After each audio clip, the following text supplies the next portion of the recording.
함께 고백하겠습니다. 내 영혼에 햇빛 비치니 주 영광 찬란해.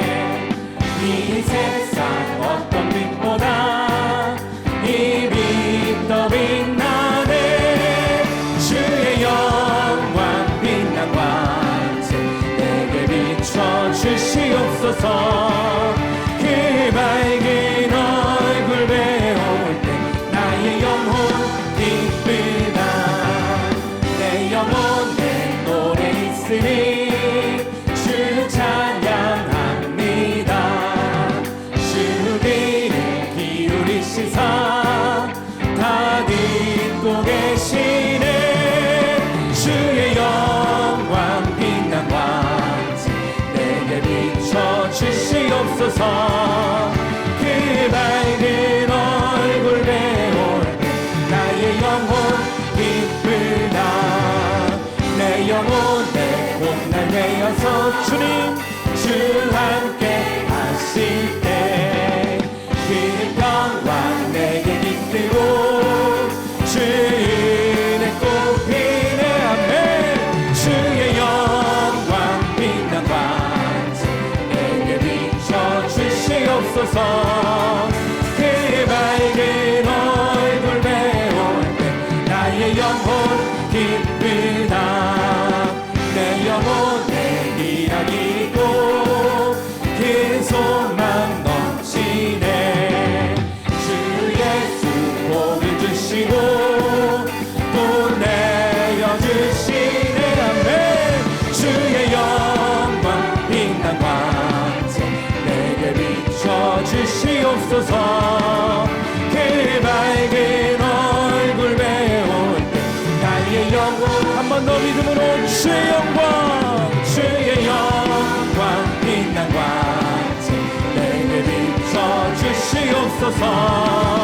그 밝은 얼굴 배울 때 우리 마지막으로 한 번 더 고백합시다. 주님의 영광 주의 영광 빛난 광채 내게 비춰 주시옵소서. 그 밝은 얼굴 배울 때 나의 영혼 기쁘다. 할렐루야. 우리 한 번 더 주님께 큰 박수 올려드립시다. 우리 가운데 크신 영광 나타내신 주의 이름을 찬양합니다. 할렐루야.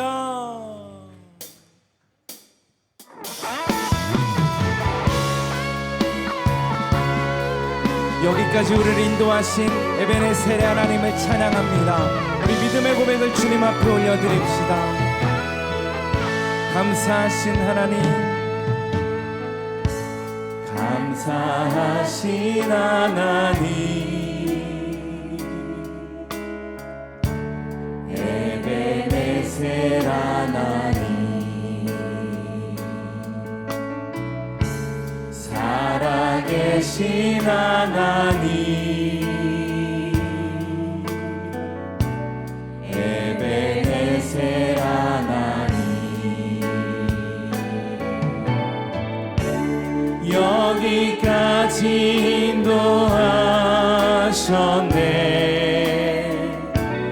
감사하신 하나님, 여기까지 인도하셨네. 살아계신 하나님,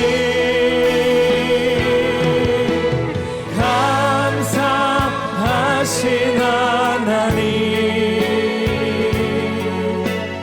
에베네셀 하나님,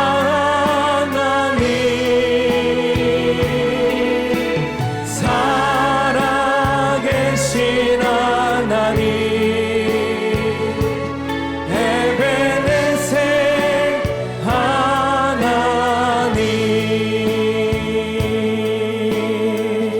다시 한번 감사하신 하나님, 감사하신 하나님, 에베네셀 하나님, 살아계신 하나님,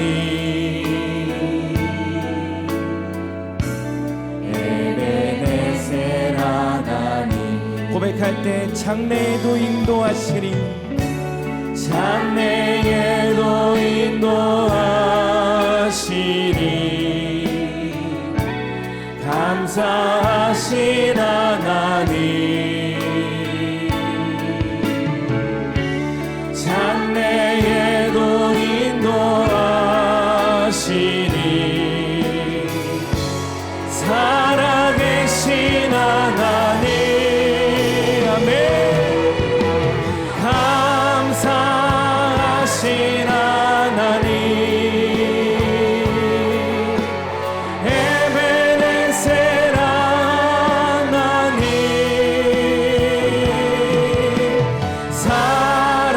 살아계신 하나님. 에베네셀. 마지막으로 함께 고백하며 감사하신 하나님. 감사하신 하나님. 에베네셀 하나님. 살아계신 하나님. 에베네셀 하나님. 할렐루야. 우리 한 번 더 주님께 큰 박수 올려드립시다. 우리 삶을 인도하시는 변함없이 신실하신 주님만을 찬양합니다. 할렐루야. 동서남북을 바라보라라는 제목으로 하나님 말씀 나누겠습니다. 우리가 한 해가 이렇게 시작이 되면은 많은 분들이 어떤 관심이 있냐 하면은 새롭게 시작하는 한 해에 대해서 경제에 대해서 관심들이 있습니다. 그런데 2024년도 우리에게 들려온 이 경제에 대한 소식은 세계 경제든 우리나라 이 경제든 부정적인 그러한 소식들을 우리는 들었습니다. 또한 우리나라의 이 중견 건설 회사의 이 부도로 인해서 더 상황이 안 좋은 것이 아닌가 하는 그런 이 참 마음들이 우리에게 있습니다. 저는 한국에 들어온 게 1999년 8월에 들어왔습니다. 그때 들어와서 우리 교회에서 목회를 시작을 했는데 그때는 우리나라가 어떤 상황이냐면 IMF가 우리 경제를 관리하던 때였습니다. 우리는 1997년 11월에 IMF가 열어났고 그리고 2001년까지 이 IMF가 이미 우리나라의 경제를 관리를 했습니다. 우리나라 경제를 관리했다는 것은 어떤 그 재벌들의 구조 조정이 단행이 되었고 또한 이 구조에 대한 이 개혁이 크게 IMF가 원하는 대로 이루어졌습니다. 그렇기 때문에 기업들과 연관된 많은 사업들이 망했고 또한 많은 이들이 직장을 잃었습니다. 참으로 어려운 때였습니다.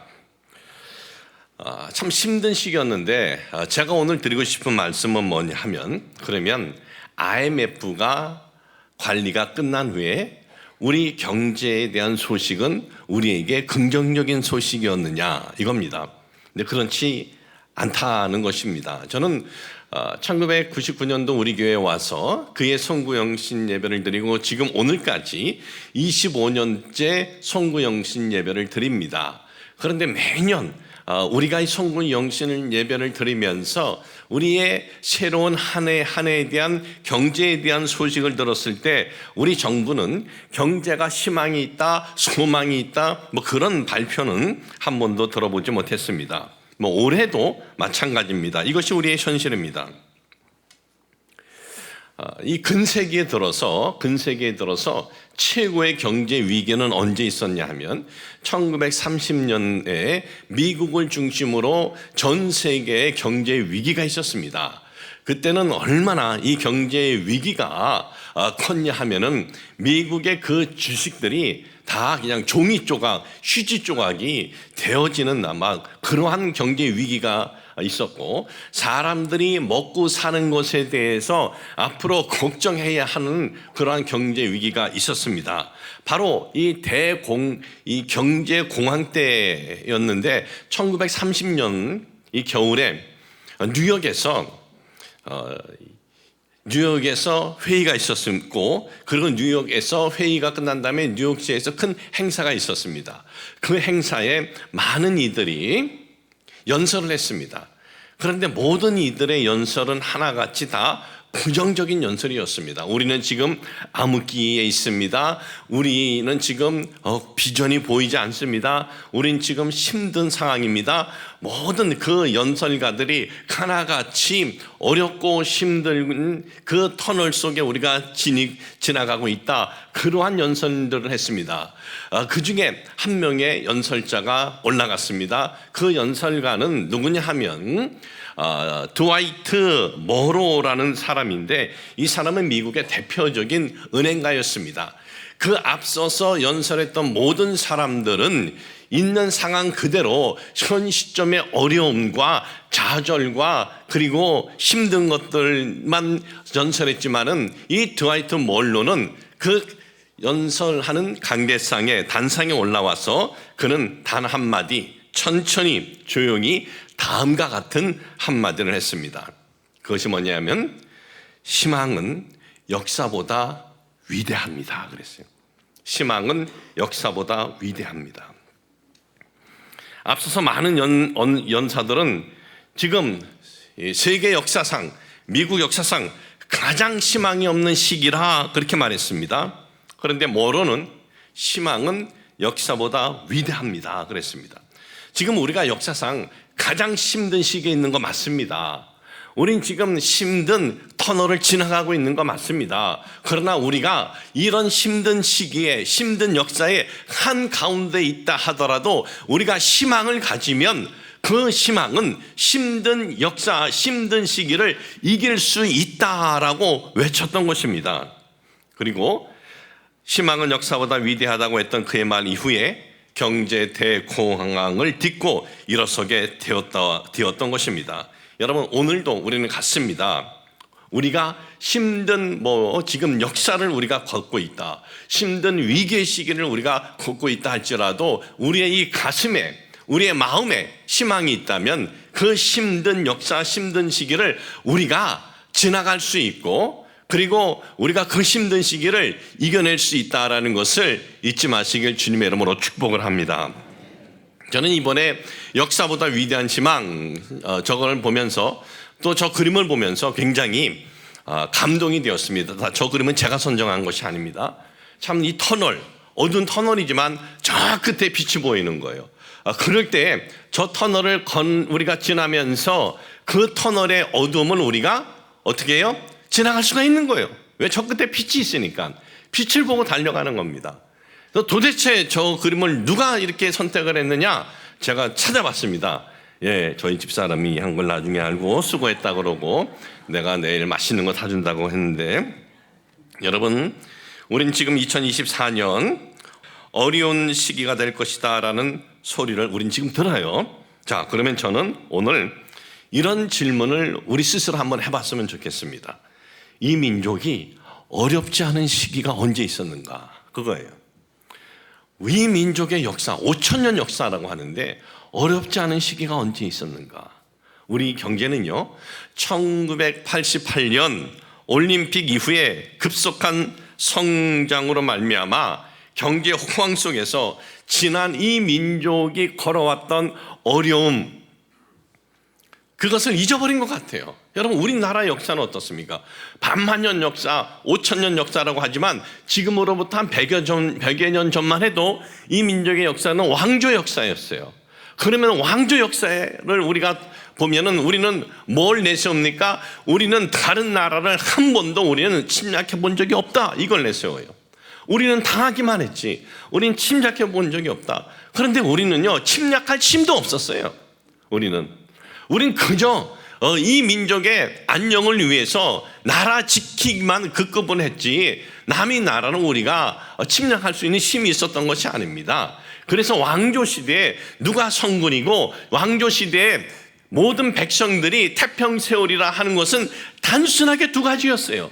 외부로부터 전쟁이 없고 하루에 3끼 먹게 해주면은 성군이고 최고의 왕이고 태평시대라라고 백성들은 감사했다는 거예요. 이 민족은 수없이 이웃나라라고 하는 중국과 일본으로부터 수없는 침략을 당했습니다. 침략을 당했을 때 어땠습니까? 수많은 사람들이 죽어나갔지요.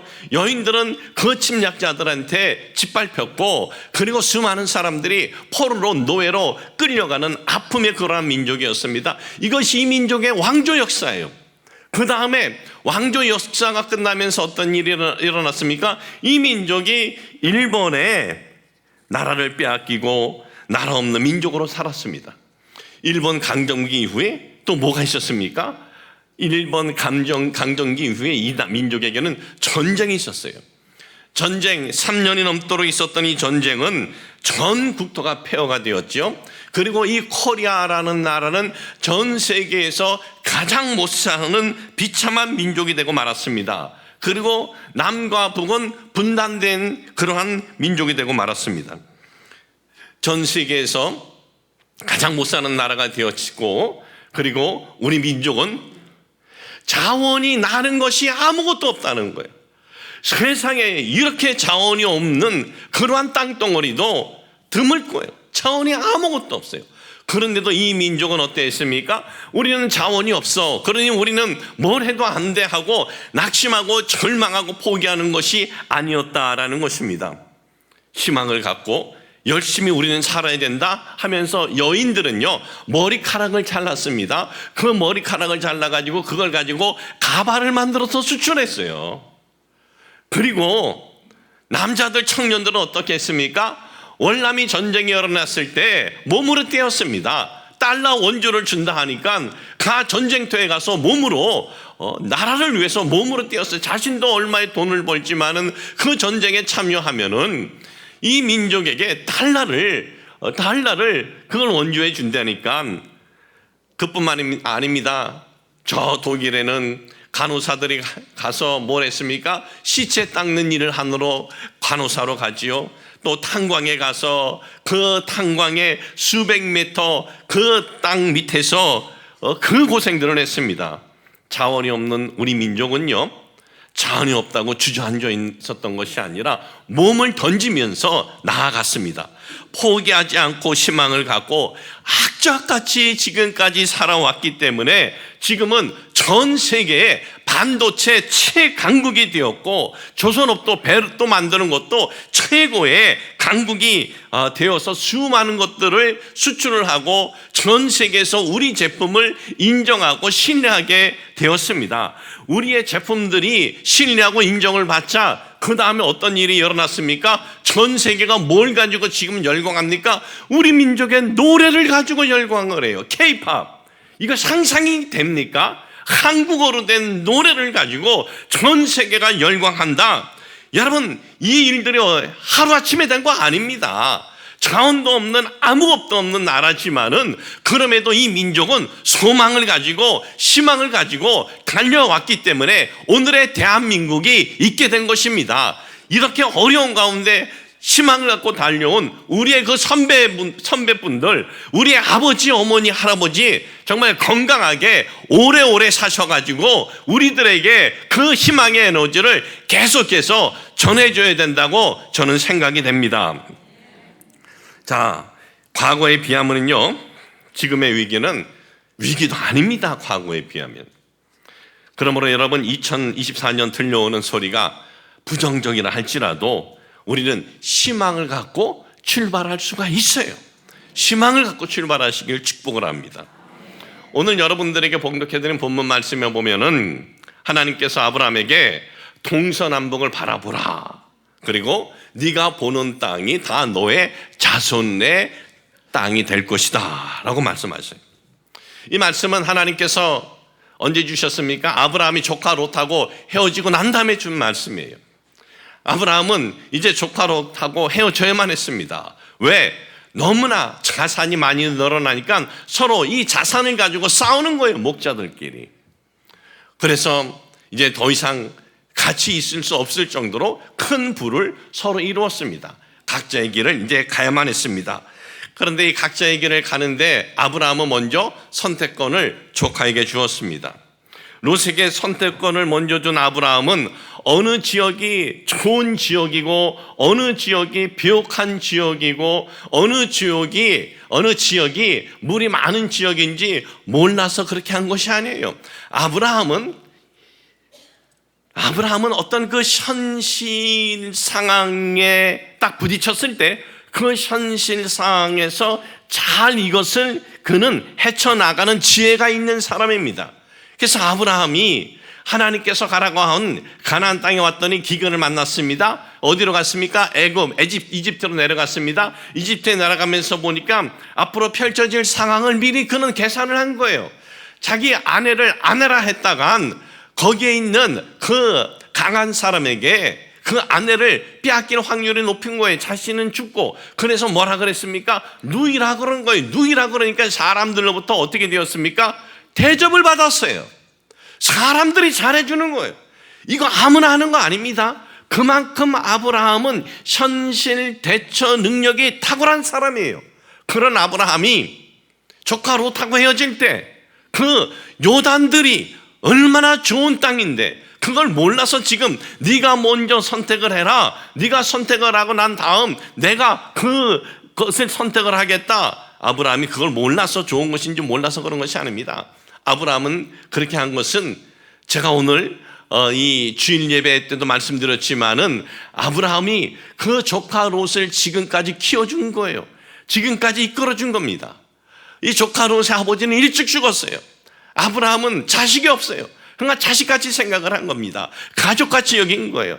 가족같이 여겼기 때문에 하나님께서 너는 너의 본토 친척 아비집을 떠나라고 했을 때 그 가족이라고 생각한 롯을 데리고 함께 떠난 겁니다. 그러니 롯이 오늘의 이런 부를 이루게 된 것은 누구 때문입니까? 아브라함 때문이에요. 아브라함 때문에 그 모든 부를 얻었기 때문에 아브라함이 너에게 먼저 내가 선택권을 줄게 라고 했을 때 조카 롯은 제가 여태까지 있었던 거 다 아브라함의 은혜입니다 하면서 이렇게 배은망덕한 짓을 할 짓은 몰랐습니다. 할 것이라고 생각하지 않았어요. 근데 아브라함의 생각은 틀렸어요. 조카는 아브라함의 말이 끝나자마자 어떻게 했습니까? 물이 넉넉하고 기름진 그 비옥한 지역을 선택을 한 것입니다. 롯은 요단 온 지역을 선택했어요. 이 요단 온 지역을 선택했다는 것은 단순히 롯이 더 좋은 지역을 선택을 했구나 이게 아니에요. 성경의 이 내용을 쫙 보면은 아브라함은 이제 그 자기가 살던 지역에서 떠나야만 했습니다. 아브라함이 거주한 곳으로부터 그 소알까지 소돔과 고모라까지 지금 롯이 선택을 한 거예요. 그렇기 때문에 아브라함은 이제 지금 살고 있었던 지역에서 나가야 되는 거예요. 조카가 먼저 선택을 했으니 아브라함은 지금 살고 있는 곳에 떠나야 됩니다.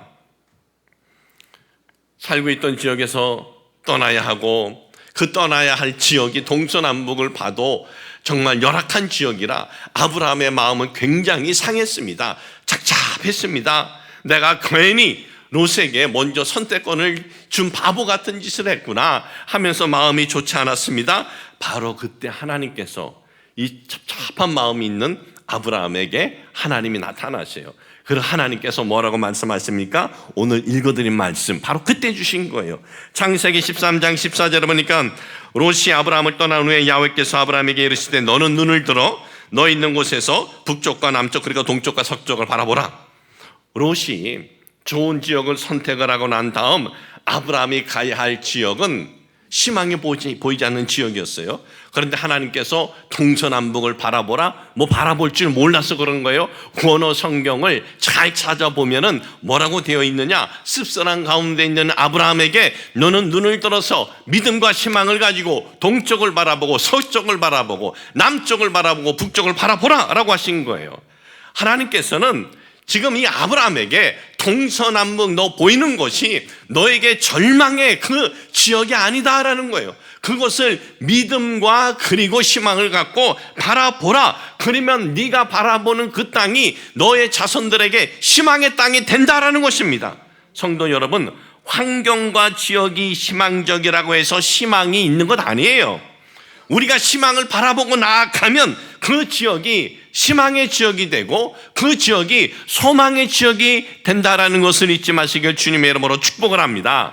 아브라함은 하나님 말씀대로 동서남북을 희망을 갖고 바라보았습니다. 그리고 짐을 챙겨요. 왜? 이제 떠나야 되니까. 그 지역부터 소할까지는 이제 롯의 그 땅이 된 거예요. 롯이 있는 지역이 된 겁니다. 떠나야만 했습니다. 그리고 짐을 챙겨서 정착할 장소를 새로 선택을 해서 발길을 옮깁니다. 어디로 옮겼느냐? 그 장소가 헤브론이에요. 창세기 13장 18절에 보니까는 오늘 창세기 13장의 말씀이 쭉 이어지는 거예요. 이 아브라함이 장막을 옮겨 떠났어요. 장막을 옮겨 헤브론에 있는 만물의 상수리 숲풀에 이르러 거주하며 거기서 야훼를 위하여 제단을 쌓았더라. 그는 이제 새로운 지역으로 가서 거기서 뭘 했습니까? 하나님께서 그에게 말씀하셨잖아요. 동서남북을 네가 희망을 바라보고 나를 신뢰하고 믿음을 갖고 나아가라. 아브라함은 동서남북을 이제 희망을 갖고 나아가는 거예요. 희망을 갖고 나아갈 때 어떻게 했습니까? 하나님 앞에 먼저 그 도착한 곳에서 제사를 드리고 예배를 드리면서 시작을 한 겁니다. 마치 우리가 2024년 이 한 해 사람들은 말을 합니다. 2024년 어두울 것이다. 힘든 터널이 될 것이다. 그럼에도 우리는 하나님께서 나에게 희망을 주시고 꿈을 주시고 힘을 주실 것이다 라는 믿음을 가지고 우리가 이 시간에 첫 시간에 하나님 앞에 예배를 드린 것처럼 아브라함도 헤브론에 가서 하나님께 예배를 드리면서 출발을 한 것입니다. 자, 결국 누가 희망의 사람이 되었습니까? 지역과 환경이 희망적인 곳을 찾아간 롯이 희망의 사람이 된 것 아니에요. 지역과 환경은 희망적이지 않았지만은 희망을 바라본 이 아브라함, 하나님 안에서 희망을 바라본 이 아브라함이 희망의 사람이 되었다라는 것을 잊지 마시길 주님의 이름으로 축복을 합니다. 2024년 우리가 출발합니다. 출발했습니다. 출발하면서 근심과 걱정과 어두움으로 꽉 차 있으면 이 한 해가 근심과 걱정과 어두움의 터널이 될 것입니다. 그러나 우리에게 들려오는 소리는, 우리에게 긍정적인 소리는 아닐지라도 우리는 하나님 안에서 우리가 희망을 갖고 믿음을 가지고 하나님께서 나의 정말 지팡이가 되어주시고 나의 산성이 되어주신다는 믿음을 가지고 나아가시길 주님의 이름으로 축복을 합니다. 지금은 폐지되었지만은 예전에 SBS에 이런 그 프로그램이 있었습니다. 기적의 오디션이라는 프로그램입니다. 이 프로그램에서 우승을 하면요, 그 당시 상금 2억 원을 줘요. 2억 원 줄 뿐만 아니라 SBS에 출연할 수 있는 자격을 주는 거예요. 그러니 얼마나 많은 사람들이 이 프로그램에 출연을 했는지 모릅니다. 그런데 어느 한 사람이 이 프로그램에 출연했어요. 그런데 사람들이 볼 때는 이 사람은 도대체 이 연기자가 될 수가 없는 사람이 왜 여기에 출연했지? 그렇게들 사람들이 보였습니다. 왜? 이 사람은 시선 장애가 있는 거예요. 연기자가 뭡니까? 연기자는 카메라에 눈을 맞춰야 되는 거예요. 그런데 시선 장애자예요. 뇌종양 수술하고 난 다음에 거기에 이상이 생긴 거예요. 이 사람이 여기에 출연했어요. 그랬더니 심사위원 한 분이 얘기를 하는 거예요. 당신은 평생을 카메라 보고 나가야 하는데, 연기자가 되려면 지금 시선 장애가 있는데 당신 이게 가능하다고 생각하느냐? 맞는 말 아니에요?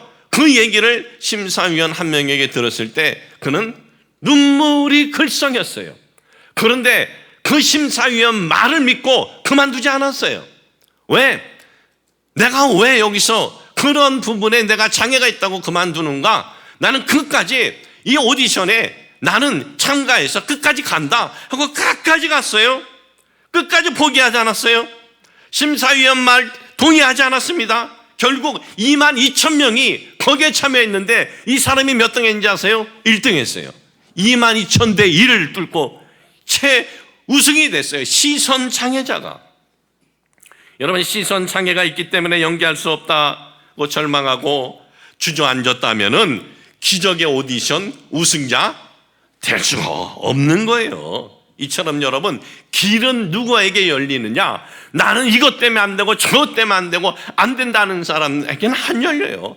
그러나 나는 그래도 당신들이 뭐라 그래도 나는 희망을 갖고 나아갑니다. 나에게는 꿈이 있습니다. 왜? 나는 하나님이 도와주실 것을 믿습니다. 이런 믿음을 가지고 나아가시기를 축복을 합니다. 이것 때문에 안 된다, 저것 때문에 할 수 없다. 여러분들 그런 생각은 다 버리시기를 축복을 합니다. 부족한 부분이 없는 사람이 어디 있습니까? 우리 다 부족한 부분이 있어요. 부족한 부분이 있어도 우리는 우리를 도와주시는 하나님이 계시지 않습니까? 그 하나님께서 도와주실 것을 믿고 우리는 나아가면 되는 것입니다. 아키 유키라는 아이의 이야기입니다. 아키 유키라는 아이가 태어났습니다.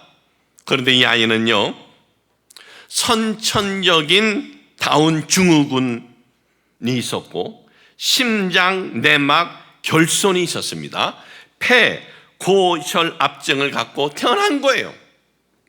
의사가 태어난 이 아이를 보고는 그 부모에게 이렇게 말합니다. 이 아이는요, 잘 살아봐야 1년이요 1년 이상 못 삽니다. 그렇게 얘기를 했어요. 그런데 아키 유키군은요, 의사의 그 예상을 깨어버리고 몇 년을 사느냐? 6년을 부모와 함께 삽니다. 부모는 아키 유키 군 태어난 후로부터 연말이 되면은 소원은 딱 하나예요. 우리 가족 셋이 함께 새해를 맞이할 수 있도록 해주세요. 이런 소망뿐이었어요.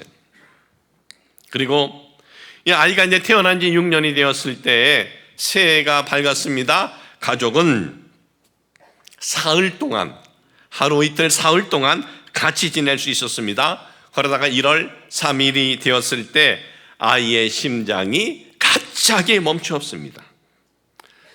한동안 그 아이의 심장을 뛰게 하려고 온갖 노력을 했지만은 아이의 심장은 뛰지 않았습니다. 그렇게 조용히 생을 마감했습니다. 이 아키 유키 군이 죽고 난 다음 해입니다. 일본의 그 메이지 생명에서 행복한 순간이라는 타이틀로 사진을 모집을 했습니다. 행복한 순간에 대해서 사진이 있으면 응모해 보세요. 이때 응모된 사진이 16,000건이나 됐습니다. 이 아키 유키 군의 그 어머니도 그 아이와 함께 있었던 그 좋은 추억들이 생각이 나서 거기에 응모를 했어요. 그런데 거기에 선정이 돼요. 다른 사진 입선작들과 함께 선정이 돼서 전파를 타게 됩니다. 그런데 전파를 타자마자 사람들이 그 아키 유키 군의 그 사진을 다른 사진들도 보고 싶다 하면서 아주 요청이 방송사에게 요청이 쇄도하고 그리고 메이저 생명에도 요청이 아주 쇄도했습니다. 그 이후에 메이저 생명에서는 단 하나의 보물이라는 제목으로 아키 유키 군의 사진만 단독으로 편집을 해서 1분 30초로 기획된 광고가 나오게 되었는데 대반응을 일으켰어요. 이 아키 유키 군의 부모는 이렇게 고백을 했습니다. 우리는 아침에 눈을 떴을 때 아키 유키의 평안한 숨소리에 오르내리는 가슴의 움직임에 안도하고 행복을 느꼈습니다. 보이지 않는 장래 때문에 이리저리 고민하기보다는 지금 이 순간 1분 1초를 아키 유키와 즐겁게 보낼 수 있기를 그것만을 바랬으니까요. 아키 유키가 6년을 살았던 것은 기적으로 우리들은 함께 식사하고 산보하는 것만으로도 충분히 행복했습니다. 내용 중에 제가 일부분을 여러분들에게 그대로 읽어드렸어요. 오늘 제가 왜 이 이야기를 하는 줄 아세요? 제가 이 이야기를 말씀드리고 싶은 것은 이것 때문입니다. 하나밖에 없는 자녀가 1년밖에 살지 못하는 불치의 병을 안고 태어났을 때 그 부모는 이제 내 자녀가 1년밖에 살지 못하는구나, 내 자녀는 1년 이 안에 죽는구나 하면서 슬퍼하고 그리고 괴로워하고 걱정하면서 시간을 보낸 게 아니었어요.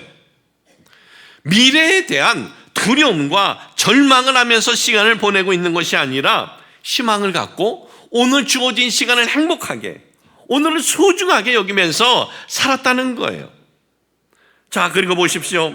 아이를 잃고 속상해하고 지금 낙심하고 있습니까? 이 부모가? 아니죠. 우리 아이와 행복했던 순간을 생각하면서 살아가다가 이 메이저 생명에서 추억의 사진을 보내달라고 했더니, 그래, 우리는 이런 추억이 있지, 이런 아름다움이 있지, 6년 동안 살다가 죽은 아이에 대한 괴로움과 속상함이 아니라 아이와 함께 있었던 그 추억의 생각을 하면서 바로 사진들을 보냈고, 그리고 그 아이의 그러한 모습이 많은 사람들에게 인생을 살아갈 때 주어진 시간 정말 감사하고 행복하고 그리고 최선을 다해서 살아가는 삶이 이렇게 귀한 거구나라고 알려주게 된 것입니다. 사랑하는 여러분, 미래에 대해서 근심과 걱정이 있으면 오늘도 근심과 걱정으로 살아갈 수밖에 없어요. 2024년 한 해 근심과 걱정 속에서 여러분 살아가지 말고 우리가 희망과 행복으로 살아가려면 이 한 해 여러분 희망과 소망을 갖고 달려가게 하여 주시옵소서. 이런 결단과 이런 기도가 있으시길 주님의 이름으로 축복을 합니다. 지역과 환경이 희망적이라고 해서 희망이 있는 것 아니에요. 우리가 소망을 바라보고 나아갈 때 그 지역이 희망의 지역이 되고 그 지역이 소망의 지역이 되는 것입니다. 사랑하는 성도 여러분, 희망은 아무리 역사가 어두워도 희망은 그 역사보다 위대합니다.